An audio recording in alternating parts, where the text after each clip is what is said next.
Hello, dear Dan. Hello, you from Ukraine. I'm very glad to meet you and see you. Hello. Thank you for having me, Katerina. First of all, Dan, tell me please a little bit about your activities for our Russian areas uh, viewers. Where do you live? What do you do, etc. Well, I'm a general assignment photographer, filmmaker, writer, director, illustrator. I do a lot of different kinds of art.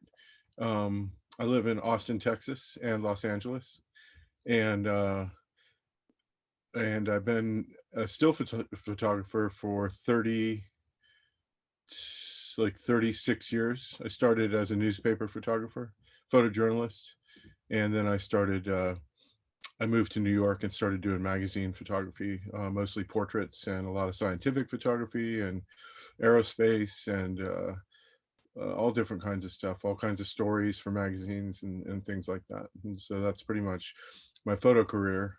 And then also done a lot of videos and music videos and commercials. And we just finished a film actually that I've been working on for 2 years. It's 99% finished. We have like a couple small things to do, and that's going to be for film festivals for 2022. Wow, great. Hmm. Tell me please, how did photography come into your life? As far as I know, you studied photography in college. That Hmm. is, you decided on your choice of profession as a child. Why Hmm. photography? Well, what I was really interested in when I was very young was making movies, and I had a little movie camera that my grandfather gave to me. And the problem I was having was I would film something like a war movie with all my friends dressed up like soldiers, and we'd make a movie and use firecrackers for explosions and stuff. And then I would get the film back and it was not properly exposed and it wasn't in focus and it was technically terrible. So I started playing around with still photography to try to learn the technique for, getting a quality image. And just fell in love with that part of the medium and started studying the history of photography extensively. And there was kind of a moment when I was in high school. I was in senior in high school, and we had a dark room in the science building at the school. And the photography instructor had maybe 15 books on photography in there. Most of them were like darkroom books, like technical books.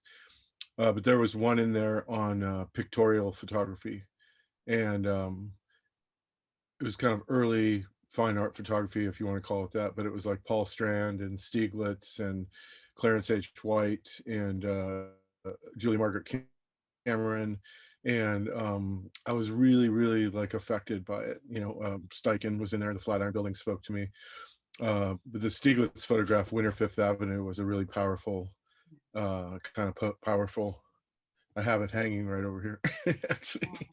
And I kind of saw what the capabilities were in photography beyond just taking a picture of something, composition, really seeing the moment, really the emotional part of photography, what you can create through sort of a succinct moment, and how that can communicate emotion to a viewer, really started to appeal to me then. So I started pursuing that more. Then you mentioned about scientific photography. It's very interesting. Can you tell me a little bit more about that kind of your Hmm. photography? Yeah, I've done quite a bit of photography for different science journals, Stanford Medicine, Scientific American, Popular Mechanics, Johns Hopkins University of Medicine, uh, New York University of Medicine, NYU University of Medicine, School of Medicine.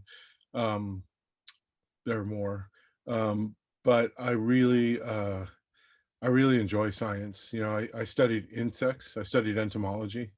So for many years, I collected insects and did science projects on insects. And I have bees. I raise bees. I have beehives, and I harvest my own honey, which I enjoy very much. Um, I've done everything from scanning electron microscope work to microscope work to portraits of scientists to portraits of robotics. Uh, I've done a lot of work, very extensive body of work on aerospace. So space program stuff, rocket launches. We were in Kazakhstan last year shooting a Soyuz launch. But I did one book, I've done 6 books. One of the books was called Last Launch, and it was a chronicle of the last 3 launches of the last 3 space shuttles. Um, but yeah, I tend to get a lot of aerospace type stuff. I think what happens is um, the different people that are hiring want to hire someone that knows about the subject. So I think it's always important to be as informed as possible. It's good for the publication, but it's also good for the people you're working with because they don't have to explain as much to you. You know, they feel like you have a comprehensive knowledge. Like I have a good comprehensive knowledge of the way NASA works and the way Roscosmos works, and just that whole kind of machine. I understand it very well, and I think that's a really important part for a young photographer. Then your portraits are very, very different from everyone else. I mean, a certain atmosphere and style. For example, I perceive them as some kind of Gothic images. Mhm. Could you tell me more about your style, vision, and philosophy in photography, please? I think what happens in photography is as we move through our life, our artwork will evolve with us if we're paying attention to what we're doing. If we're really paying attention to how we're thinking about things and how we are interpreting things, I feel like there's an evolution that takes place for the better that gets us to a certain point. And I think, the portrait work, um, it evolved from, you know, I think what we are ultimately is we're like kind of like a product of all of our influences. And hopefully what we can do is we can take the influences and we can make something our own out of that. And I always love Irving Penn's photographs. I always loved his portraits. I felt like they were sort of uncomfortable sometimes, and I really liked the way that felt. And I kind of have talked about sort of my portrait work as like the moment in between the moment. So like if there was a moment that would be a predictable moment, maybe there's something in between that that's more moving emotionally. So, I started playing around with color. One of the things that was a struggle for me early on is I only shot black and white. I didn't like shooting color at all. And when I worked for the newspaper, it was right at the time when color uh, became common on newspapers. It was always only black and white in newspapers.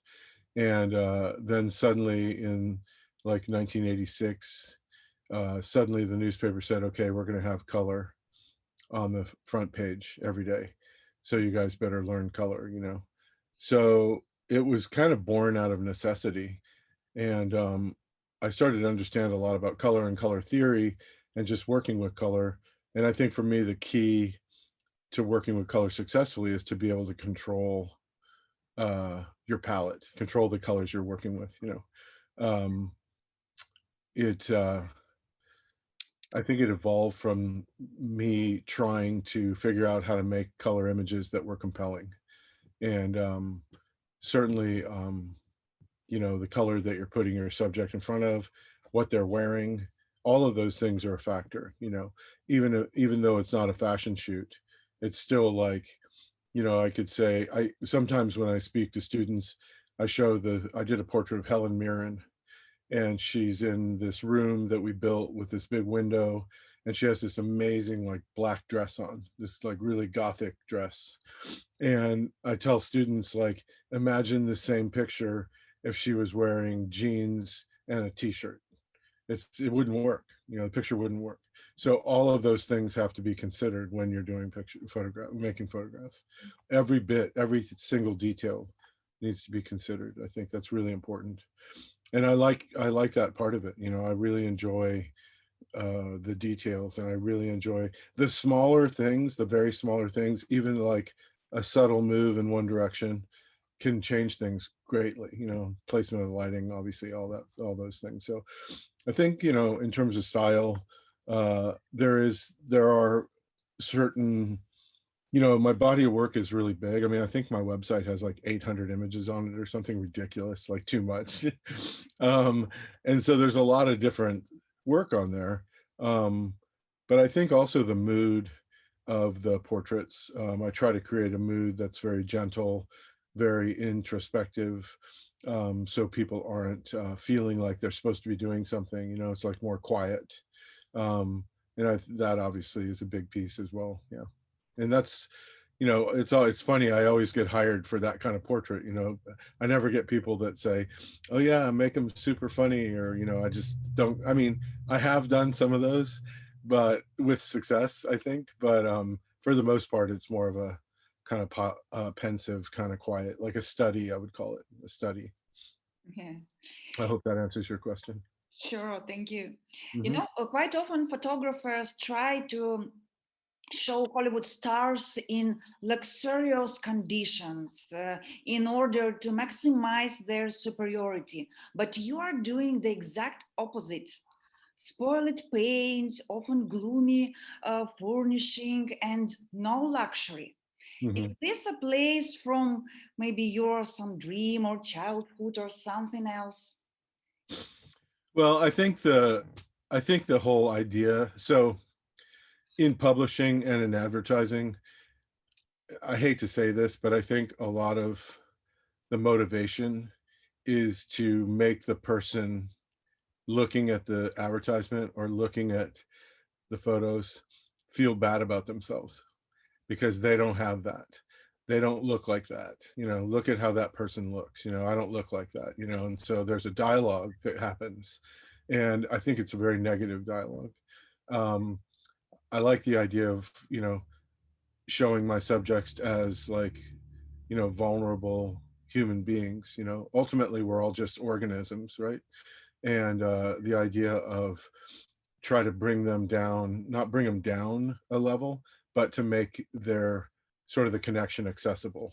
You know, all of that stuff, all that luxury and all of the jet and all that stuff, you know, all it does is it separates the viewer from the subject. It just separates it, you know. It doesn't try to bring anything together. It tries to push it away, you know. And you know, people will always be doing that, you know. I just don't like doing that stuff. Yeah. That's a good question though. Really good question, because it's very common, you know.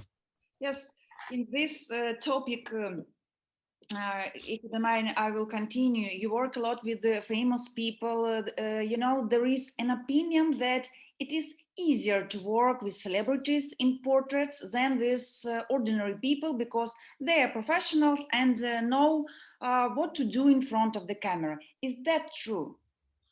Most actors that are friends of mine that I've spoken with about this uh don't like to be photographed because when they're in front of a motion picture camera, they have a task. They have something to do, right? I need to walk from here to there, pick up this thing, take a drink, whatever, right? And with still photography, they're kind of naked in front of the camera, you know? So what I try to do is if it's someone I haven't worked with before, I'll just say, you know, I'll take you through this. You don't feel like you have to do anything. I'll talk you through it. You know, I'll take you through this. And I just talk to them while I'm shooting, and I think it makes it a lot easier. I mean, I've had people thank me for not forcing them to like generate content, you know, like bringing it out of them rather than them trying to figure out what it is, you know.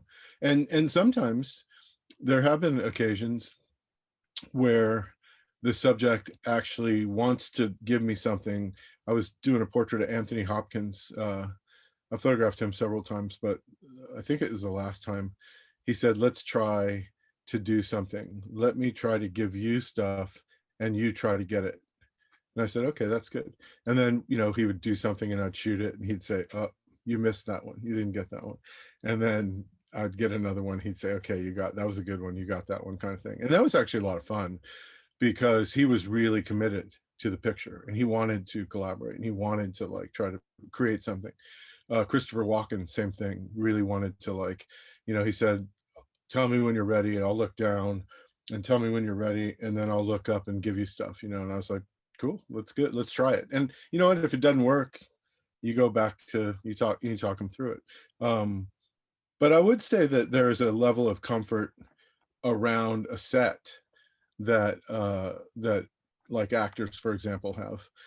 I also think that people that are in the arts in general, which I like to work with people in the arts, and there's a reason for that. One is I'm an artist, so I look at them as fellow artists, but also there's a respect for the creation of art, and there's a respect for the medium. There's a respect for photography. I'm not a problem to someone. I'm like an asset to someone. And so when we did a shoot on Thursday, so a couple days ago, and it was a group of doctors, and it was in Houston, and we set up our stuff and they just were not into it. Like they didn't know anything about my work. They didn't know anything about, they didn't care. They didn't want to be there. And it was really apparent, and it's disheartening to me. Like it's like most politicians, I'd say Bush and Obama were both really good for photography, for me anyway. But a lot of politicians, same thing. They just don't want to be there. They don't want to, they don't care. They don't care about photography. They don't care about the history of photography. What I potentially could bring to them, don't really care. It's kind of a bummer because when you're working, you want everybody to be into it. But you can't force people to be into it. They're just not going to be into it. But to answer that in a sort of roundabout way, like the idea of like working with people, writers, poets, directors, painters, other photographers, actors, there's a genuine respect that I find takes place, and a willingness to experiment, to try to sort of like find things, find the picture. What is the picture? That collaboration. Um, so in a way, yeah, it is in some ways easier to shoot. Now, I'm going to just add one more thing to that question, and that is you have the big celebrity is really a product, right? They're a product, and their physical self is the product. And so there's always concern about how their physical self is presented. And I try to be respectful of that. And I always try to be like, have reverence for that person. I don't have an agenda. I don't try to make people look anything other than their best. Um, but within having said that, there is a level of like drama and mystery that the portrait's going to have that sometimes people might not want. But I don't have any problem with it usually at all. Usually, I did a shoot last Monday in LA, and the actress came out and looked at the lighting, and she stood in, and we shot a frame, a couple frames, and we looked at it on the monitor. And she sort of like knows her face really well, and she said, if you put like a kicker down here, it'll pop my eyes better. And I thought, okay, well, I'll do that. I don't know that I agreed really. Like I liked the way it looked, but when we put it in, it was really subtle, and it actually did give her eyes a little bit more life. It's pretty flat, like beauty lighting, but in this situation, it worked really beautifully. So, so the subject helped me sometimes. Yeah. Very interesting. I've also had the opinion that famous people, of course, now how to best present themselves in front of the camera, but at the same time, they do not show themselves to be real. And every time we see a certain phantom image of an absolutely happy and successful person. Do you agree with that? Yeah, that's what we were talking about earlier with the idea of the product. And you Yes. want to sell the product, right? And you want everybody to think that the product has no problems, and that it just, like, in my opinion, it kind of makes the viewer feel bad about themselves. You look at it and you think, oh, that person's got everything and I don't have anything. And I noticed that as I was, I mean, honestly, we got magazines at my house when I was a kid. We got Life magazine, we got National Geographic.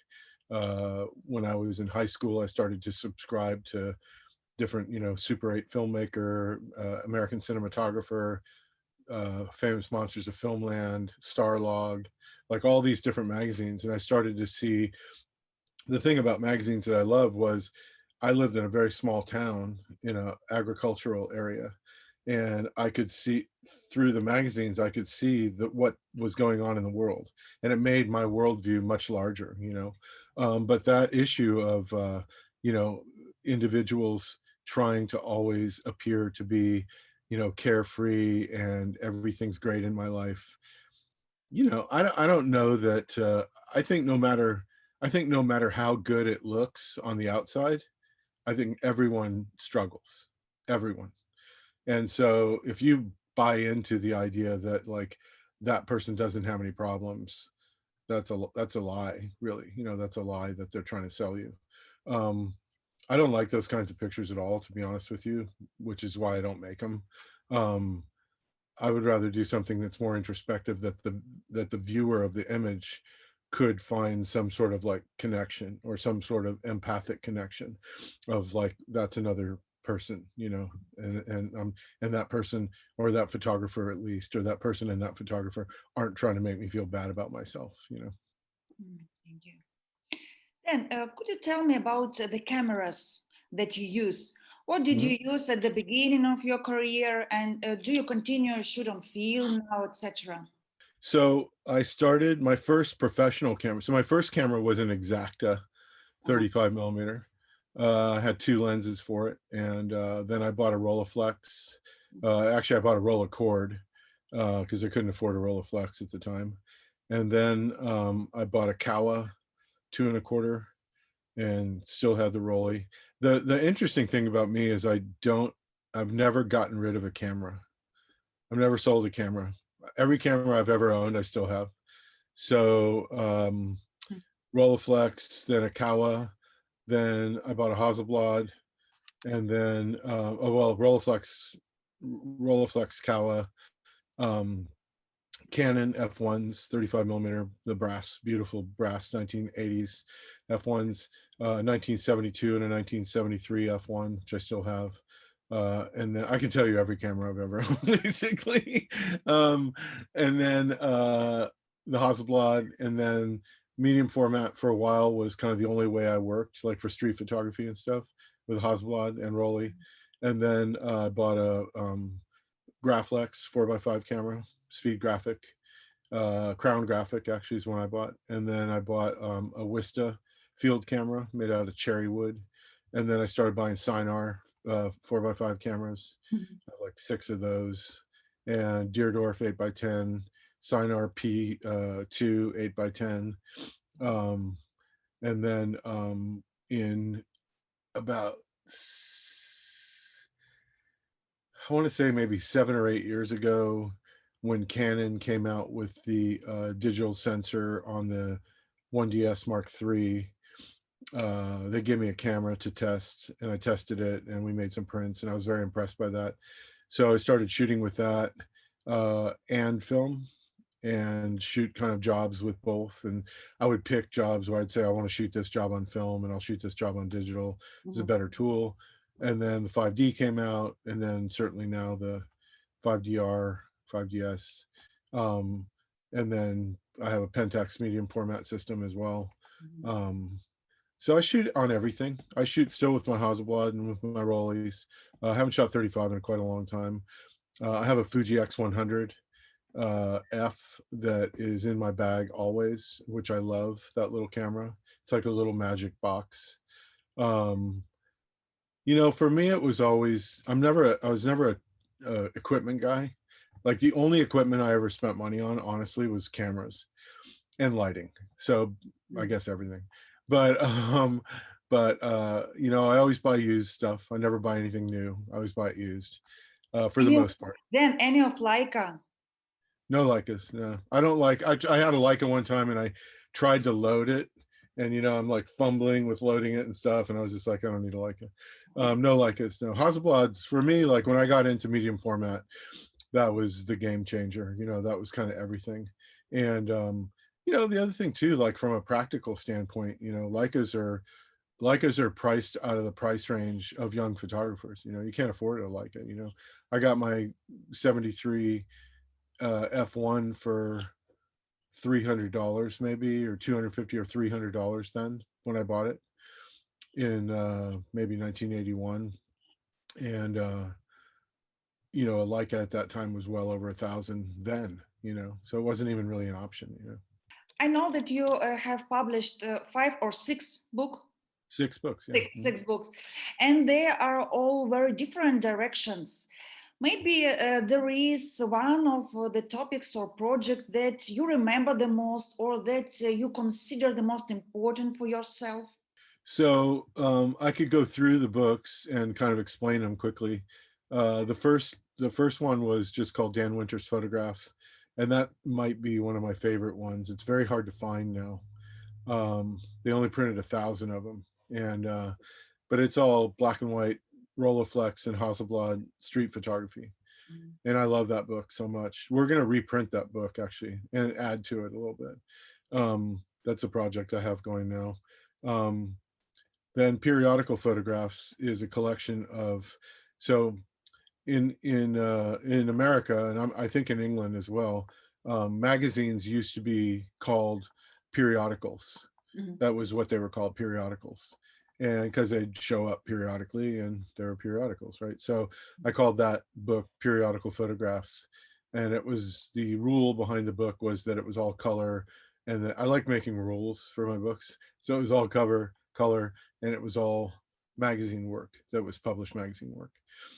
And then I did Last Launch, which was the shuttle project that I worked on for a few years, and worked really closely with NASA on that, and really proud of that book. Very proud of that book. I feel like it came together really well. Um, and it was interesting. The shuttle program. There was an announcement made in early 2011 that they were going to the shuttle program was going to stop, and so I felt an urgency. They said there will be 3 more launches, and there were 3 orbiters left. There were only 3 left. There were 5.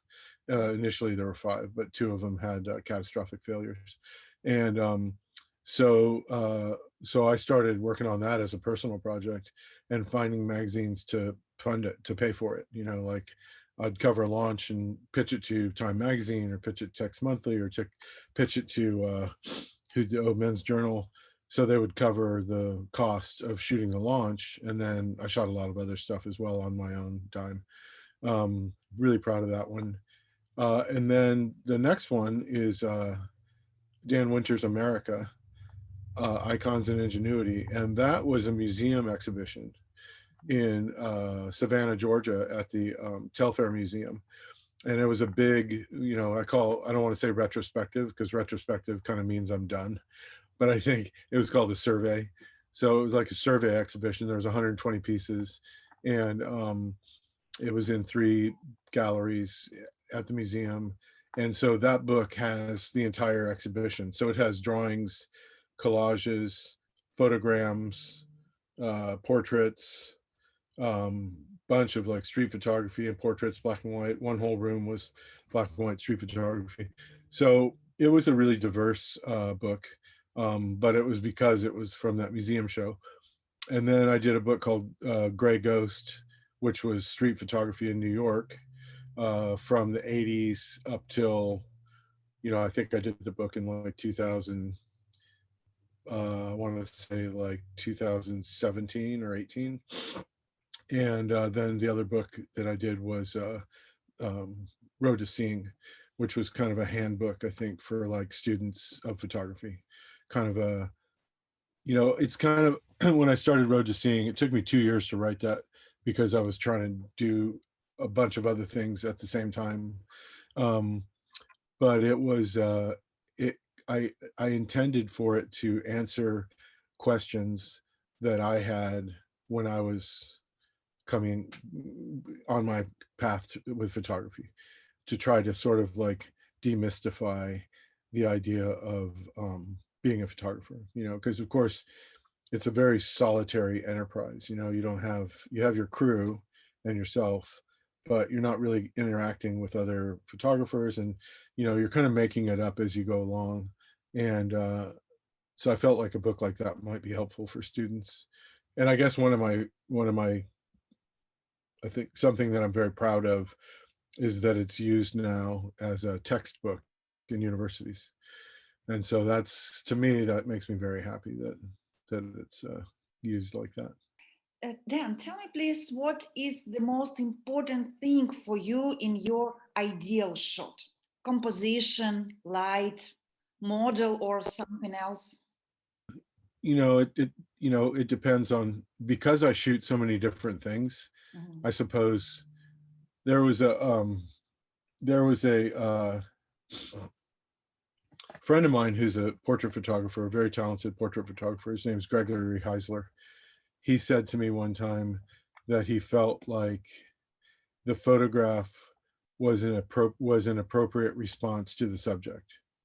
So if you have a subject and you look at the subject and you try to respond to that subject appropriately, considering the nature of the shoot, like, is it for publication?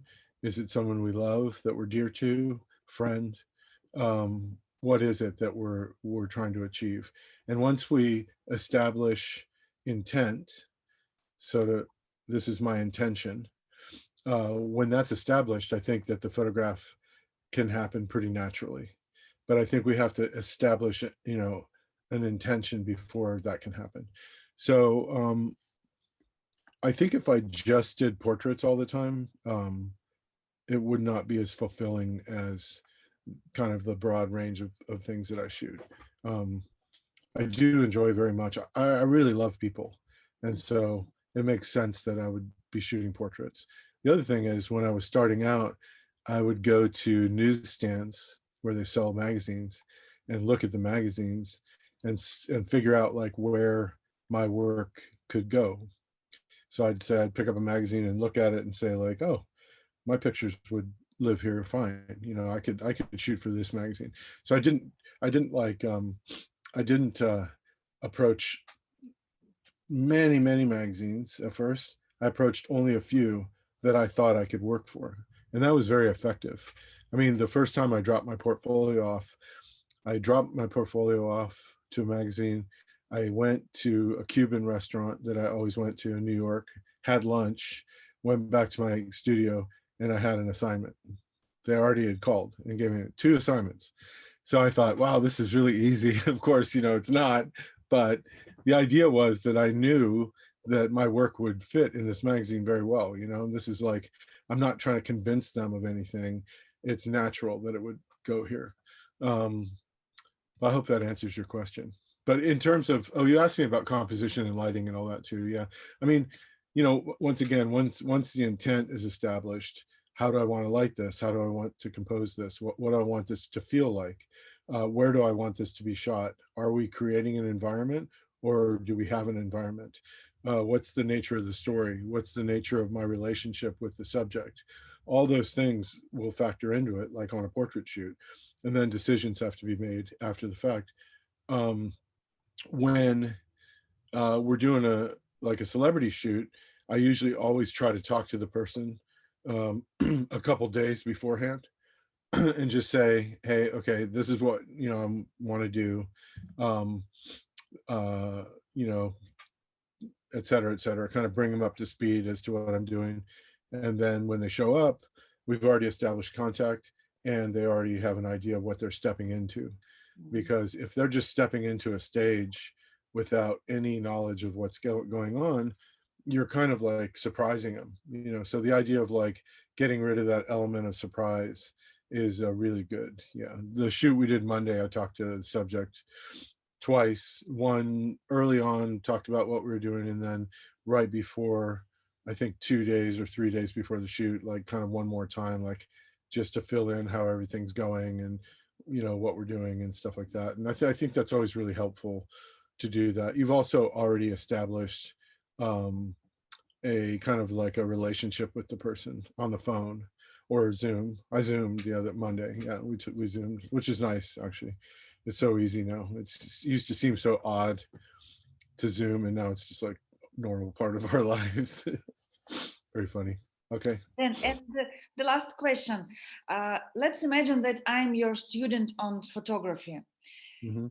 What are the very first important things you would explain me about photography? What should I know at the very beginning?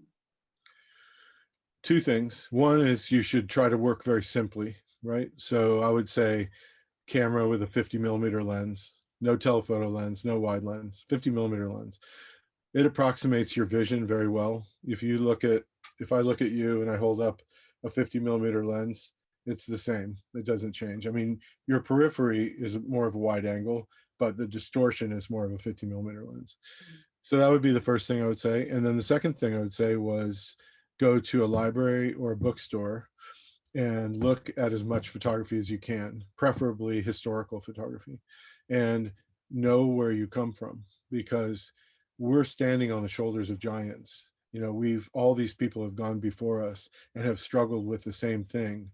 And if we try to learn from their successes and their failures, potentially, it's going to enrich what we can bring to photography. You know, I think for a photographer, if someone can bring one image that enriches the history of photography, then you're doing really well, because it's very difficult. I mean, there's billions of photographs have been made, and the idea of bringing something to the medium that is significant is very difficult to do.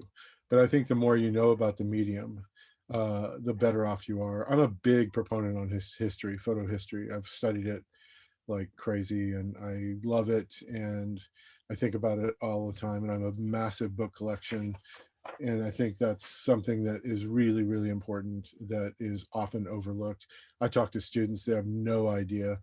When I start a lecture at a university, I always say, when was the first photograph made? And if you know the answer, please don't shout it out, and raise your hand. And like 5 people raise their hand. Like, people don't even know when it was made. Like, that's ridiculous. You know, I mean, 1826, everyone knows that. But you know, the whole point is, like, you need to know where you came from. You know, if you're making films, if you're painting, you know, anything, you need to know where. We need to know our origins, you know, and where we come from. And I think that would be invaluable for any student of photography. Then you teach photography on university? No, I do lectures at universities. So Do I'll go and do a speaking engagement. Yeah, I've taught several workshops, um, and I try to keep my workshops very simple as well, because I want to make sure that, once again, you know, I want people to know that it's not $100,000 worth of lighting equipment that can make a good picture. You know, we go to the hardware store and buy like clip lights, you know, the lights that have a clamp, and put bulbs in them, and like do portraits with those kinds of lights, because I want people to see that it's not the lights, it's not the equipment. You know, the equipment is a tool that we use, and I would never shoot an assignment with like clip lights. But I think it's important for people to know, once again, like, you know, if I teach a workshop, I have every kind of piece of equipment you could want. Like, the workshop provides that, and it's all there. But most people don't have access to that, you know. And so if I can show them that it can be very, very simple, and it doesn't need to be, you know, then they can feel better about, you know, because I think it's like we talked about earlier, like, you know, you feel kind of bad, like, oh, I can't afford that equipment, I'll never be able to do this, you know. And that's not true. It's not true. I mean, my equipment, you know, I have a lot of equipment, but I have like, that equipment is like 35 years of buying equipment, you know. It's not, I didn't go out and just spend a bunch of money. When I started, I had like a couple little flashes, you know, and you just make it work.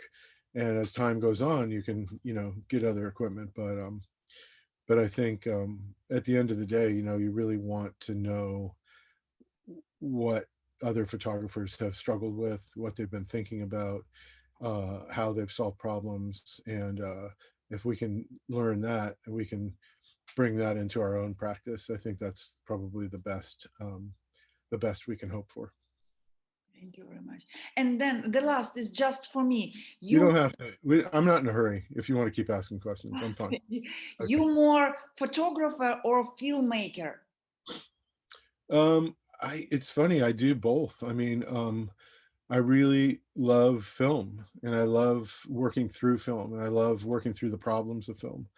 And I love bringing photography at the front of my filmmaking. Like I try to make every single image like a beautiful image, and try to not create sort of images that are like throwaway images, which a lot of times because of oftentimes in film, if you want to advance the plot, there are scenes that are like distilled and all they do is advance the plot, and that's necessary.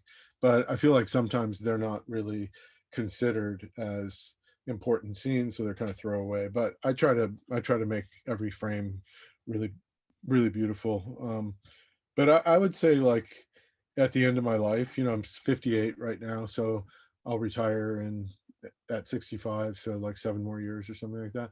I mean, I'll never retire, but like technically you're retired at 65 in the US. I can get my like retirement money. Um, I'm sure photography is what I'll be remembered for if I'm remembered at all. I think we I think we all have this idea that we're very important.